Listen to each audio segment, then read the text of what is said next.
आज घर में सत्यनारायण कथा होने वाली है तो उसी की तैयारी चल रही है। तो प्रसाद वगैरह बन चुका है और रिलेटिव्स वगैरह भी आएंगे तो उन सभी का खाने का इंतज़ाम यहाँ पे मैं कर रही हूँ। तो अभी मैं आलू बॉईल करके उसको छिल रही हूँ क्योंकि आलू दम बनेगा और पूड़ी और कद्दू की सब्ज़ी बनेगी जो लंच होगा हमारा, क्योंकि पूजा करते करते दोपहर का तो 1 बजना ही बजना है। तभी सुबह के लगभग 6:30 बज रहे, नहा धो करके मैं आ गई थी नीचे खाने की तैयारी करने के लिए।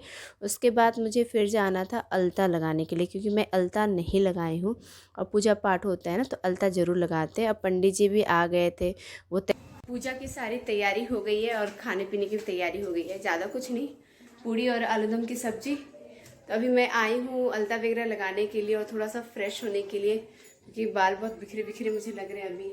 और देखिए मेरी बेटी अभी सो रही है। कपड़े वगैरह मैं बाहर निकाल के रख दी हूँ कि नहा धो करके उसको रेडी कर दूँगी, लेकिन वो अभी सो रही है। कितना टाइम हो गया अभी? अभी 9 बज गए हैं। सारे काम तो हो गए हैं, पूजा की तैयारी वगैरह हो गया है। तो अभी मैं यहाँ पे आई हूँ अलता लगाने के लिए और थोड़ा सा फ्रेश होने के लिए आई हूँ। तो अलता मुझे ढूंढना पड़ेगा, क्योंकि दीदी बोली कि इधर ही कहीं पे है किचन में। किचन में कहाँ पे है अलता? हाँ, मिल गया। ये रहा अलता। इसको ना हम लोग पैर में ना रंगते हैं, कुछ भी पूजा पाठ हो या कुछ भी शुभ काम होता है ना तो इसको हम लोग पैर में रंगते हैं। इसके बिना हम लोग का चारा नहीं है। अगर अलता नहीं मिलता है तो फिर नेल पेंट। तो अलता लगाने से पहले मैं सोची कि चलो हाथ पैर में थोड़ा सा नेल पेंट लगा लेती हूँ, क्योंकि हाथ पैर में नेल पेंट नहीं लगाई थी। मतलब तैयार तो हो गई थी, यही नहीं लगाई थी, क्योंकि इसको लगाने के बाद नो डाउट 5-10 मिनट तो कोई काम नहीं करना होता है, वरना कपड़े में लग जाए तो कपड़ा में दाग लग जाता है तो उसको छुड़ाना बहुत मुश्किल हो जाता है। तो देखिए मेरे पीछे से ना जेठानी भी इंटर की थी किचन, अलता ही ढूंढ रही थी। तो मैं उनको बोल दी, आप लोगों ने ध्यान नहीं दिया होगा, मैं उनसे बात की हूँ कि मैं अलता निकाली हूँ, मैं लगा लूँगी, फिर मैं आप लोगों के लिए लेके नीचे आ जाऊँगी। तो यहाँ पे बेटी भी सो रही थी, उसको भी मैं साथ ही साथ उठा रही थी कि उठ जाओ, ताकि उसको भी मैं नहला धुला के रेडी कर दूँ, क्योंकि सब लोग नहा के रेडी हो चुके थे पूजा के लिए। सुबह के वही लगभग 9-9:15 बज रहे थे। सुबह 6 बजे ही मैं नहा धो के रेडी हो गई थी। दीदी लोग भी 5:30 बजे तक नहा करके नीचे चली गई थी प्रसाद वगैरह बनाने के लिए। तो सिर्फ मेरी बेटी ही रह गई थी नहाने के लिए। तो मैं यहाँ नेल पेंट लगा ली, थोड़ा सा सूखने का वेट की। जब थोड़ा सा सूख गया उसके बाद मैं बाहर आई अलता लगाने के लिए, क्योंकि बेडरूम में तो मैं लगा नहीं सकती।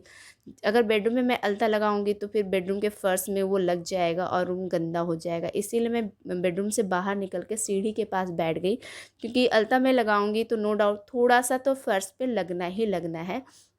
ऐसे हम लोग लगाते हैं, आप लोग देख सकते हैं। अगर आप लोग नहीं जानते अलता कैसे लगाते हैं, पैर के चारों तरफ ऐसे लाइन बनाते हैं और जितने भी पैर के नाखून होते हैं उसको रंगते हैं और एक छोटी सी बिंदी बीच में देते हैं। बिंदी हम लोग ज़रूर देते हैं, कहते हैं कि सुहागन लोग को बिंदी ज़रूर देना चाहिए। तो मुझे देख करके बेटी भी पीछे पीछे आ गई कि मम्मी मुझे भी लगा दो। तो वो तो लगाएगी ही, मैं जो भी श्रृंगार करती हूँ देखती है ना करते हुए तो ज़रूर लगाती हूँ। तो मैं अलता ले करके कटोरी में नीचे आ गई, ताकि मेरी जेठानी और मेरी ननंद लोग अलता लगा सके। तो इतना कुछ हो गया और पंडित जी भी आ गए थे, सारी तैयारियां हो चुकी थी। तो मैं और मेरे हस्बैंड एक साथ बैठ कर के पूजा अटेंड कर रहे थे।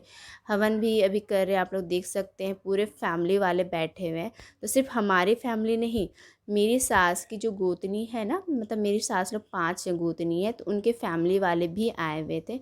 तो सबका खाने पीने का यहाँ पे इंतज़ाम हो रखा था। तो जब भी हमारे यहाँ कथा होता है या फिर मेरी सास के रिलेटिव्स के यहाँ कथा होता है तो हम लोग एक दूसरे के यहाँ ज़रूर जाते हैं। तो ये नारियल है, लाल कपड़े में लपेट करके ऐसे कर रहे हैं। तो इधर मैं मुंबई में कथा करती हूँ ना, तो ऐसा पंडित जी इधर नहीं करते। ये थोड़ा सा अंतर मुझे लग रहा था देख करके, ये मैं नोटिस की। तो सारा पूजा पाठ हो गया। उसके बाद मैं तुरंत आ गई, जैसे आरती हुआ वैसे मैं आ गई किचन पर, और कोई काम धाम नहीं देखी, सीधे स्टार्ट हो गई। तीनों चूल्हा ऑन की। एक तरफ मैं कद्दू का छौंका लगा दी, दूसरी तरफ मैं चाय चढ़ा दी और तीसरी तरफ मैं पूरी तलना स्टार्ट कर दी। दीदी लोग मौली वगैरह बंधा रहे थे, तब तक मैं मौली नहीं बंधाई और डायरेक्ट मैं यहाँ पे आ गई। दीदी लोग के हाथ में मौली बंधा हुआ आप देख भी सकते हैं जो खड़ी है, लेकिन मेरे हाथ में नहीं है। मैं सोची कि पहले मैं खाना पीना स्टार्ट कर देती हूँ। तो एक तरफ चाय बन रहा था, कद्दू की सब्ज़ी बन रही थी और पूड़ी का आटा पहले मैं गूँथ के रखी थी, तो मैं तलना स्टार्ट कर दी, क्योंकि ननंद का बेटा भी बहुत छोटा है, उसको भी भूख लग रही थी। तो मैं सोची पहले उसके लिए मैं पूड़ी तल देती हूँ। सबको खिला पिला करके सारे बर्तन धो धा करके मैं अपने रूम में आ गई थोड़ा सा रेस्ट लेने के लिए, क्योंकि सुबह से ही नॉन स्टॉप काम कर रही थी, तो मैं थोड़ी सी थक ज़रूर गई थी।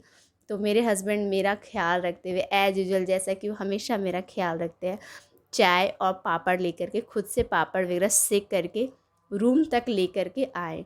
और थोड़ा-सा नाराज़ भी हो रहे थे मुझ पर, क्योंकि मैं पैकिंग वगैरह कुछ भी नहीं की थी और बहुत सारे कपड़े भी थे धोने के लिए।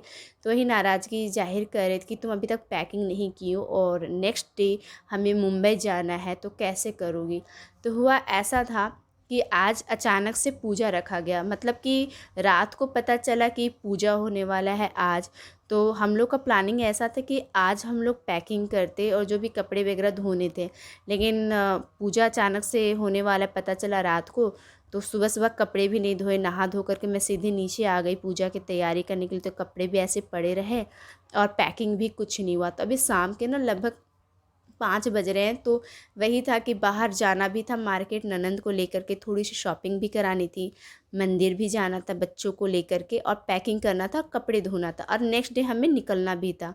तो वही हस्बैंड गुस्सा कर रहे थे, कैसे करोगी? तो मैं उनको कह रही थी आप टेंशन मत लीजिए, सब हो जाएगा, चाहे रात के 12-1 क्यों ना बज जाए, मैं सारा काम ख़त्म कर दूँगी, रात को कपड़े धो दूँगी तो सुबह तक सूख जाएगा। और अलग से एक लगेज तो लेना ही पड़ेगा, क्योंकि इतने सारी शॉपिंग गाँव आकर के भी किए थे। एक्स्ट्रा लगेज मैं सासू माँ से ले लूँगी, उसको पैक कर दूँगी, बाद बाकी पैकिंग मैं आज रात को जग के कर दूँगी, आप टेंशन मत लीजिए। तो वो नाराज़ हो रहे थे, कहते ठीक है, अब जल्दी से खा पी करके चलो, नेहा को लेकर के जाना है। तो मेरी ननद का नाम नेहा है, तो उसे लेकर के हमें मार्केट जाना था, सोचे थे बाबू के लिए थोड़ा सा शॉपिंग कर देते हैं। तो उसे शॉपिंग करवाने के लिए निकलना था, और साथ ही साथ मुझे ना काली मंदिर भी जाना था, क्योंकि दिन था मंगलवार। तो मंगलवार को तो हम लोग जाते हैं काली मंदिर, अगर गांव में रहते हैं तो। मेरे हस्बैंड भी उनको बहुत मानते हैं, देवी माँ को, और मैं तो पक्का काली माँ की भक्त हूँ।